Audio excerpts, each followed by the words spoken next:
नमस्कार दोस्तों, द टाइटेट में आपका स्वागत है। हिमाचल प्रदेश जिसमें इलेक्शन हुआ उसका आज हम एग्जिट पोल लेकर के आए हैं।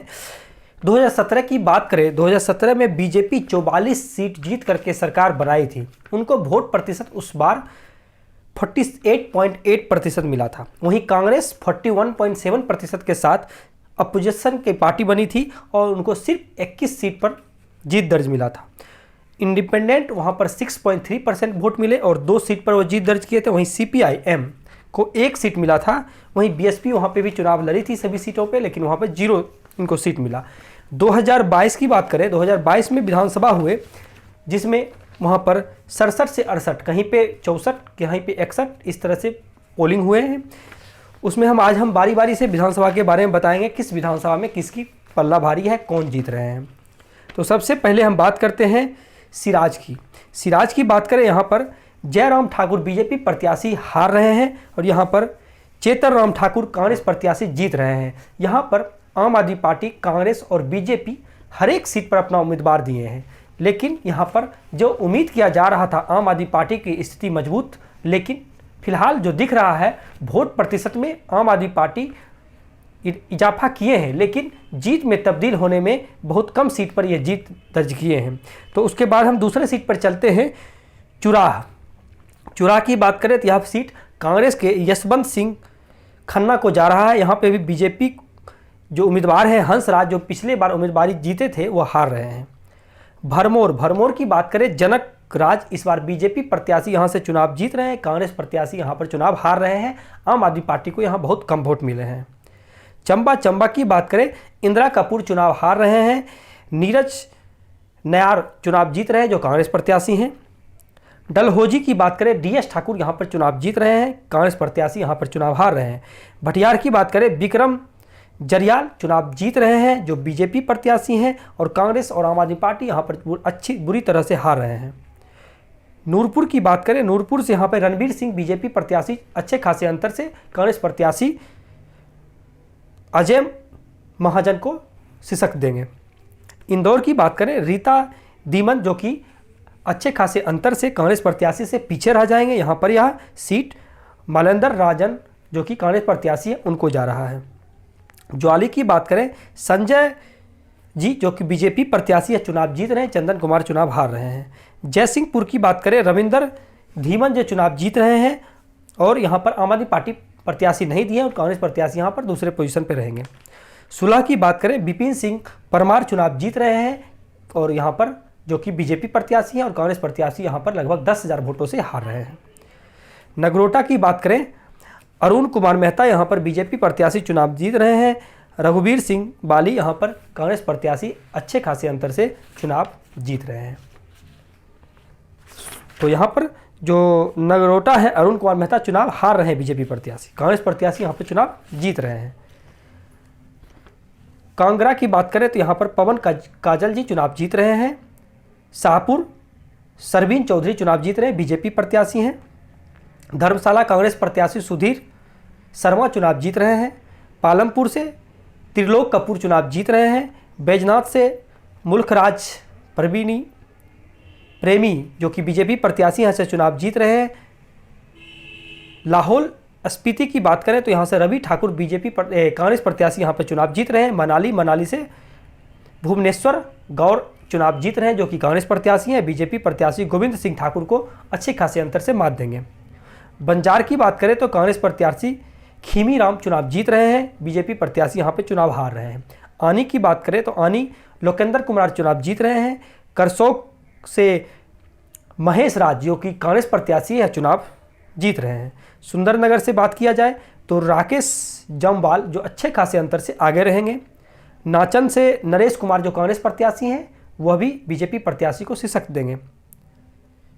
ड्रग की बात करें, ड्रग में पुराण चंद्र ठाकुर जो कि बीजेपी प्रत्याशी है, कांग्रेस प्रत्याशी को अच्छे खासे अंतर से मात देंगे।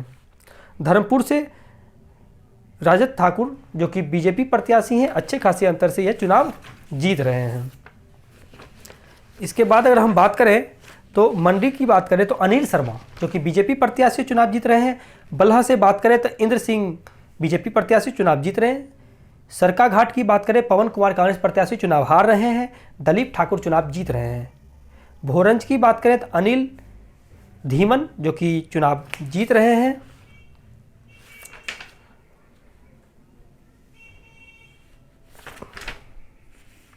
उसके बाद हम बात करते हैं सुजानपुर की। सुजानपुर से कैप्टन रवजीत सिंह जो कि चुनाव हार रहे हैं और यहाँ से जीत रहे हैं राजेंद्र सिंह राणा। हमीरपुर से नरेंद्र ठाकुर चुनाव जीत रहे हैं, बीजेपी प्रत्याशी हैं। नादौन से यहाँ से जीत रहे हैं विजय अंगोत्री जी। चिंतपूर्णी की बात करें तो यहाँ से बलवीर सिंह चौधरी जी चुनाव जीत रहे हैं। गगरेट से राजेश ठाकुर बीजेपी प्रत्याशी। ऊना से सतपाल रेजदा चुनाव जीत रहे हैं। कुटलेहर से जीत रहे हैं वीरेंद्र कुनवर जी। झंडुता से जीआर कटवाल जी चुनाव जीत रहे हैं, बीजेपी प्रत्याशी हैं। धुमारवी से राजेंद्र गर्ग चुनाव जीत रहे हैं, बीजेपी प्रत्याशी हैं। बिलासपुर से त्रिलोक जम्बाल चुनाव जीत रहे हैं, बीजेपी प्रत्याशी हैं। नैना देवी से रणधीर शर्मा चुनाव जीत रहे हैं और यह हरा रहे हैं कांग्रेस प्रत्याशी रामलाल ठाकुर को। ये बीजेपी प्रत्याशी हैं जो रणधीर शर्मा ये अच्छे खासे अंतर से जीत रहे हैं। अर्की की बात करें तो यहाँ से संजय अवस्थी जो कि कांग्रेस प्रत्याशी हैं वह चुनाव जीत रहे हैं।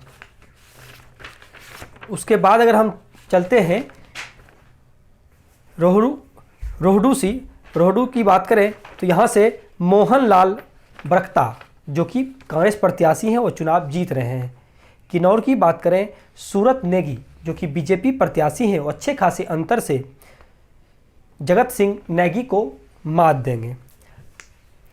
फतेहपुर की बात करें तो यहाँ से राकेश पठानिया जो कि बीजेपी प्रत्याशी हैं वो कांग्रेस प्रत्याशी को अच्छे खासे अंतर से हरा देंगे। यहाँ पर आम आदमी पार्टी की भी स्थिति मजबूत मानी जा रही है। अगर सही से आकलन इसका किया जाए तो यहाँ मुकाबला त्रिकोणीय है। इस त्रिकोणीय मुकाबला में भी राकेश पठानिया बीजेपी प्रत्याशी आगे होते हुए नजर आ रही है। जसवान प्रागपुर की बात करें तो यहाँ से सुरेंद्र सिंह जो कि कांग्रेस प्रत्याशी हैं वो विक्रम ठाकुर को अच्छे खासे अंतर से मात देंगे। देहरा से बात करें तो राजेश शर्मा बीजेपी प्रत्याशी मतलब कांग्रेस प्रत्याशी रमेश धावाला बीजेपी प्रत्याशी को मार देंगे। अगर हम बात करें कुल्लू से बात करें तो यहाँ से सुरेंद्र ठाकुर कांग्रेस प्रत्याशी अच्छे खासे अंतर से चुनाव जीत रहे हैं। ज्वालामुखी की बात करें तो रविंदर सिंह रवि जो कि बीजेपी प्रत्याशी हैं वो चुनाव जीत रहे हैं। बरसार की बात करें तो यहाँ से इंद्रदत्त लखनपाल जो कि कांग्रेस प्रत्याशी हैं वो बीजेपी प्रत्याशी को अच्छे खासे अंतर से हरा देंगे। नरौली की बात करें तो राम कुमार यहाँ से चुनाव जीत रहे हैं, बीजेपी प्रत्याशी हैं और यह हरा रहे हैं रविंदर पाल सिंह जी को जो कि आम आदमी पार्टी से चुनाव लड़ रहे हैं। रामपुर की बात करें, नंदलाल यहाँ से चुनाव जीत रहे हैं जो कांग्रेस प्रत्याशी हैं। उदय सिंह यहाँ आम आदमी पार्टी को यह चुनाव हरा रहे हैं। तो इस तरह से हम 68 विधानसभा के बारे में बता दिए। इस बार का जो रिजल्ट है वो हम बता रहे हैं। बीजेपी 37 सीट पर चुनाव जीत रहे हैं, कांग्रेस 30 सीट पर चुनाव जीत रहे हैं, आम आदमी पार्टी 1 सीट पर चुनाव जीत रहे हैं। तो इस तरह से अगर हम यहाँ पर चुनावी आकलन किया जाए 68 सीट में जो पार्टी 35 सीट पर लगभग 35 सीट पर जो चुनाव जीतेंगे उनकी सरकार होगी। अभी जो फिलहाल आंकड़ा है बीजेपी लगभग 35 से 37 सीट जीतने में कामयाब होते नजर आ रही है। तो कहीं न कहीं लग रहा है बीजेपी यहाँ पर सरकार बनाने में कामयाब होगी, लेकिन यह एक अनुमान है, एग्जिट पोल है और ग्राउंड रिपोर्ट वहाँ पर जो वोट गिनती होने के बाद एग्जैक्ट फिगर पता चलेगा कि कौन आगे है कौन पीछे है। लेकिन इससे यह पता चल गया है आम आदमी पार्टी का वहाँ उत्थान हुआ है, वह अपनी वोट प्रतिशत में बढ़ाने में कामयाब हुए हैं। कांग्रेस जो पिछले बार 21 सीट पर चुनाव जीते थे इस बार लग रहा है 30 प्लस करने में कामयाब होंगे। वहीं बीजेपी जो 44 सीट जीत करके यहाँ पर अपना सरकार बनाई थी इस बार सिर्फ बाउंड्री लाइन के एक ज़्यादा सीट जीतते हुए नजर आ रहे हैं जो कि 44 सीट से लगभग यह 8 से 9 सीट पर नुकसान पर यह यहाँ पर दिख रहे हैं। इस तरह से हम हिमाचल प्रदेश के 68 विधानसभा के बारे में बताए हैं और हम आगे भी दूसरे राज्य में जो जैसे गुजरात हुए उपचुनाव हो रहे हैं, बिहार में, यूपी में जहाँ पे हो रहे हैं, उसके बारे में भी हम एग्जिट पोल आप लोगों के बीच रखेंगे। आप हमारे चैनल से जुड़े रहें ताकि आपको अपडेट मिलता रहे। धन्यवाद।